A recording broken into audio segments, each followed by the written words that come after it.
Trading versus future and option, which one is better. पहले इसका पूरा चिट्ठा समझते हैं कि भाई ये स्टार्ट हुआ कहाँ से, ये किसके सेगमेंट में आते हैं, इसके पूरा बेसिक समझते हैं पहले, फिर स्टार्ट करते हैं ये होते क्या हैं। देखो आपको मैं बता देता हूँ अभी, ये लिखो एनएससी, नेशनल स्टॉक एक्सचेंज। इसके अंदर दो सेगमेंट होते हैं भाई। पहला सेगमेंट आता है कैश सेगमेंट, आता है डेरिवेटिव्स,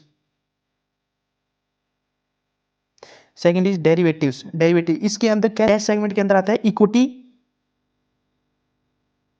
बट डेरिवेटिव्स के अंदर अगेन टू पार्ट्स आते हैं, stock derivative and currency derivative,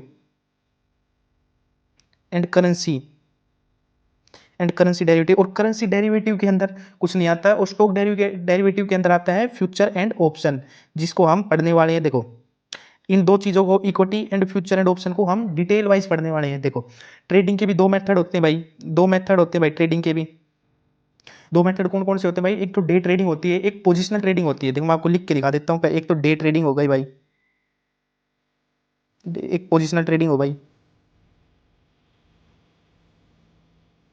एक डे ट्रेडिंग, एक पोजिशनल। देखो डे ट्रेडिंग वो होती है जिसमें कि आप सेम डे बाई करते हो, आपने सेम डे किसी चीज़ को बाई किया भाई और सेम डे किसी चीज़ को सेल कर दिया, उसे कहते हैं भाई हम डे ट्रेडिंग, उसे कहते हैं हम डे ट्रेडिंग। और जो पोजिशनल ट्रेडिंग होती है भाई, वो हम उस स्टॉक को होल्ड करते हैं 1 महीना, 1.5 महीना, 2 महीना, 2 साल, 5 साल, 10 साल, ऐसा पोजिशनल ट्रेडिंग होती है। जिसमें कि भाई मैं आपको बता दूं कि रिस्क किस में ज़्यादा होता है। देखो पोजिशनल ट्रेडिंग में लो रिस्क होता है, बट इन्वेस्टमेंट आपको बहुत ज़्यादा चाहिए होती है। और डे ट्रेडिंग में अंदर आपको इन्वेस्टमेंट भी कम चाहिए होती है, और आपको शाम तक आपका प्रॉफिट आपके हाथ में मिल जाता है। देखो और उसके बाद भी होते हैं भाई इक्विटी ट्रेडिंग का। मैं आपको एक एग्जांपल देता हूँ, इक्विटी ट्रेडिंग देखो, इक्विटी ट्रेडिंग का भी एग्जांपल देखो। कोई एक्स वाई जेड की कंपनी है, एक्स वाई जेड कोई शेयर है भाई, उसको मिस्टर वाई, कोई मिस्टर वाई उसको बाय करता है भाई। देखो बाय किया उसने 200 रुपीज़ में, और जो कोई उसने उसको लगा कि यार ये शेयर ना अब यहाँ से 10 रुपये बढ़ेगा, और वो हो गया 10 रुपये, वो बढ़ गया, यानी कि वो हो गया अब 210। अब वो उसको चाहता है बेचना। मिस्टर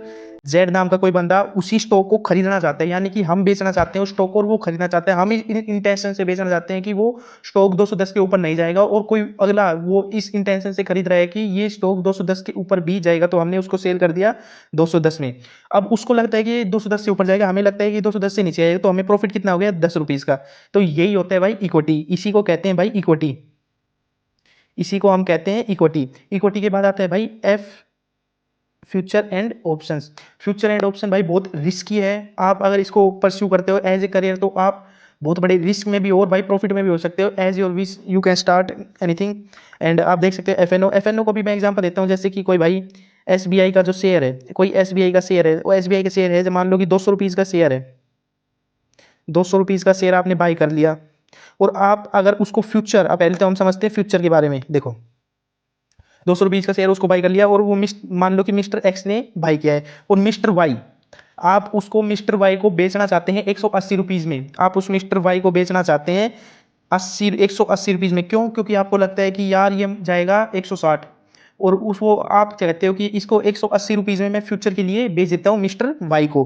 तो ये जो मिस्टर वाई को जो 180 रुपीज़ में बेचे हैं, तो यही चीज़ को हम कहते हैं फ्यूचर्स, इसी चीज़ को हम कहते हैं फ्यूचर। एंड बाद में आता है भाई ऑप्शंस।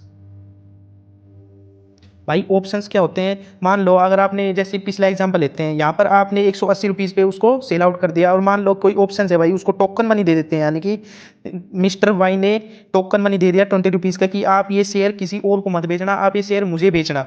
अगर वो उसे शेयर बेच देता है 180 का, तो उसे ही कहते हैं हम ऑप्शन देकर। जैसे उसी में उसके, मान लो आज उसके पास, मिस्टर वाई के पास पैसे नहीं है उसको स्टॉक को बेचने के लिए, मिस्टर वाई के पास आज स्टॉक खरीदने के लिए पैसे नहीं है, यानी कि आज उसके पास 200 रुपये नहीं है, उसने 20 रुपये टोकन का देके उसने उसके ऑप्शंस खरीद लिए।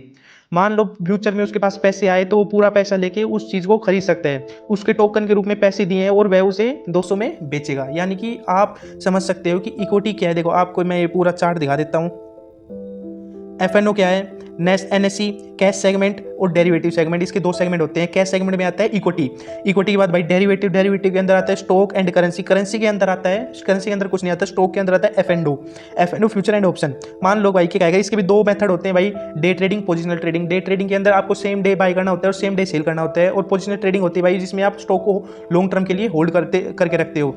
और भाई आप देख सकते हो इसके सारा ये जो जितना भी भाई, आप इसको दोबारा देख सकते हो। अगर आपको वीडियो अच्छी लगे तो वीडियो को लाइक करना, चैनल पे नहीं हो चैनल को सब्सक्राइब करना, और कमेंट एक प्यारा छोड़ना अगर आपको कोई और वीडियो चाहिए। अगर आपको